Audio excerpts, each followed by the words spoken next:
না, এর জন্যই মানুষ আমার কাছ থেকে খাবে। কি কেক? লাক কেক। লাক কাকে বলে?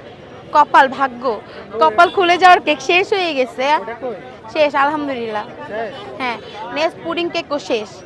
আচ্ছা, আপনার এখানে কেক কেন খাবে মানুষ? স্পেশাল কি আছে? কেকের টেস্ট অনেক ভালো। আমরা যেটা বলি, আমি যে বলছি বাটার ক্রিমই দিচ্ছে, আমি বলতেছি লেডি ফিঙ্গারই দিচ্ছে, আমি বলছি ক্রিম চিজই দিচ্ছে। কথার দাম আছে, এর জন্য এখান থেকে খাবে ভাই। কথার দাম আছে? হ্যাঁ এটা কি আপনি বেকারি থেকে নিয়ে আসছেন নাকি হ্যাঁ, নিজে বেকারি বানাচ্ছেন? থেকে নিয়ে আসলে আমি হচ্ছে 20-25টা কেক নিয়ে আসতাম, 50-60টা কেক নিয়ে আসতাম। আমার মতো 6-7টা কেক, 6-7টা তিরামিসু নিয়ে আসতাম না। কয়টা? 6-7টা তিরামিসু, 6-7টা কেক। সবগুলো কি একই দিনে বিক্রি হয় নাকি পরের দিন আবার নিয়ে এসে মানুষের আমি খাওয়ান? অল্পই আনি, অল্প জিনিসের যত্ন বেশি, আর অল্প জিনিস সেল হয়ে যায়, মানে থাকে না, তো বাসি খাওয়ানোর চান্সও নাই। হুম? হ্যাঁ, সেল হয়ে যায়। সিরিয়াসলি, একদম সিরিয়াসলি। আচ্ছা, আচ্ছা। আপনার লোকেশনটা কোথায়? এত মজার কেক আর তিরামিসু আছে বিথিয়াপুর কাছে, আর বিথিয়াপুর আছে আগারগাঁও আইসিটি টাওয়ারের ঠিক অপোজিটে। অপোজিটে? অপোজিটে সবসময় পাওয়া যাবে?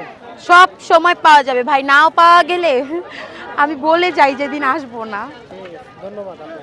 আপনাকেও।